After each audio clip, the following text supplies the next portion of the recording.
Hello friends, Pushparaj educational channel में आपका स्वागत है। आज का हमारा टॉपिक है लोक सेवा आयोग। मैं संघ के लोक सेवा आयोग की चर्चा करेंगे। मॉन्टेगू चेम्सफोर्ड सुधार अधिनियम 1919 के तहत 1923 में ली कमीशन की सिफारिश पर 1 अक्टूबर 1926 को केंद्रीय लोक सेवा आयोग का गठन बनाया गया, जिसमें 1935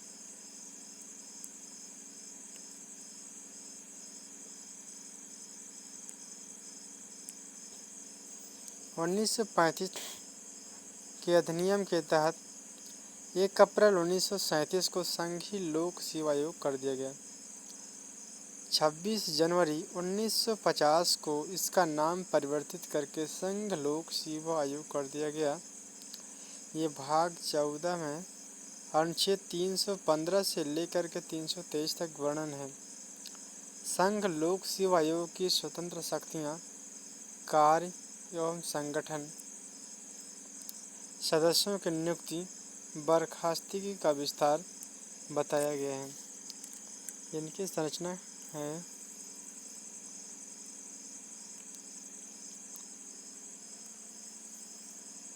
इसमें एक अध्यक्ष तथा कुछ अन्य सदस्य होते हैं।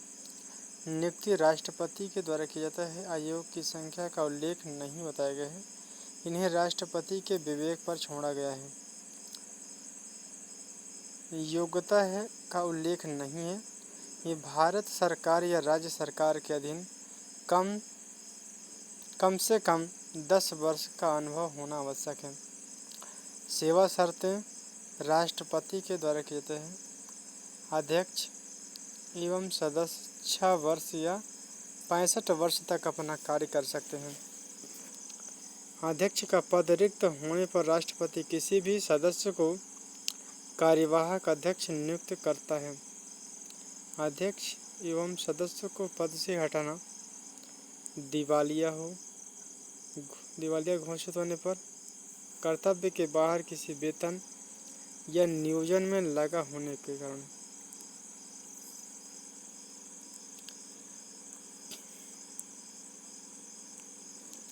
मानसिक शारीरिक अक्षमता के कारण साबित कदाचार के आधार पर या उच्चतम न्यायालय द्वारा दी गई सलाह राष्ट्रपति के लिए बाध्य है। इनमें निम्न प्रावधान है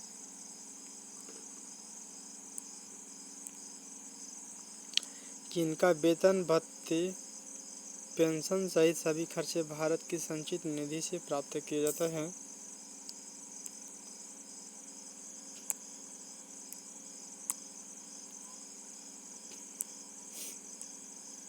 संसद में मतदान नहीं होता है।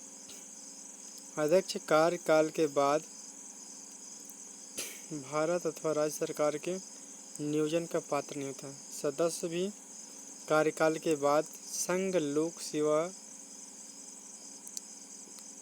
आयोग का अध्यक्ष नहीं बन सकता। किसी राज्य लोक सेवा आयोग के अध्यक्ष सदस्य की नियुक्ति होता है। इनके थोड़ी सी समझ सकते हैं कि यूपीएससी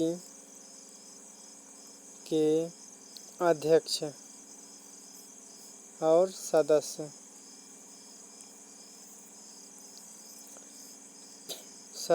तो वापस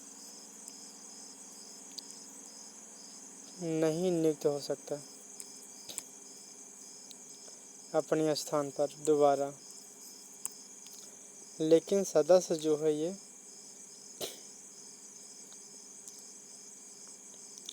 उसी राज्य के अध्यक्ष बन सकते हैं, चाहे वही राज्य हो या कि फिर दूसरे अदर राज्य हो, सदस्य बन सकते हैं। तो कहने का तात्पर्य है कि न तो अध्यक्ष पुनः नियुक्त हो सकता है और न ही सदस्य। अपने स्थान पर।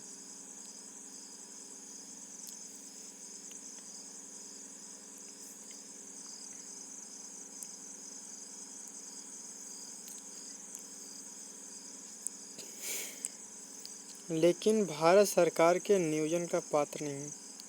इनके कार्यों को समझते हैं। ये अखिल भारतीय सेवा केंद्रीय सेवाओं के केंद्र शासित क्षेत्र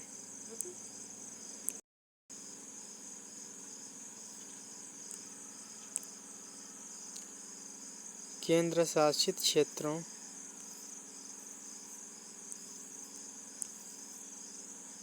की लोक सेवाओं में नियुक्ति हेतु परीक्षाओं का आयोजन करवाता है। दूसरा है कि संघ लोक सेवा आयोग या 2 या अधिक राज्य द्वारा अनुरोध करने पर संयुक्त भर्ती परीक्षा या प्रवर्तन सहायता करता है। तीसरा है कि राज्यपाल के अनुरोध पर राष्ट्रपति किन्हीं मामलों पर राज्यों में सलाह प्रदान करते हैं। निजी प्रबंधन हो या संबंधित विषयों पर परामर्श। सिविल सेवा सिविल पदों के लिए भर्ती परीक्षा, नियुक्त करने हेतु प्रोन्नति तथा एक सेवा से दूसरी सेवा में स्थानांतरण, एक सेवा से दूसरी सेवा में तबादला प्रतिनियुक्ति कर सकते हैं। अन्य प्रावधान के अंतर्गत है संसद द्वारा संघ की सेवाओं के अतिरिक्त कार्य, जैसे कि प्राधिकरण हो गया, कॉर्पोरेट निकाय या सार्वजनिक संस्थान है, निजी प्रबंधन के कार्य भी दे सकती हैं।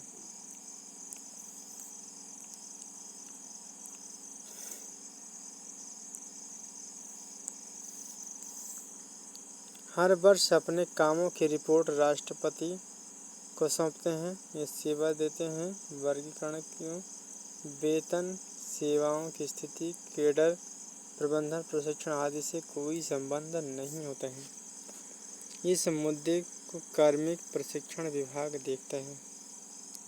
यूपीएससी मात्र केंद्रीय भर्ती परीक्षा अधिकरण है। प्रथम अध्यक्ष सरोज बारकर हैं। आज का वीडियो यहीं तक।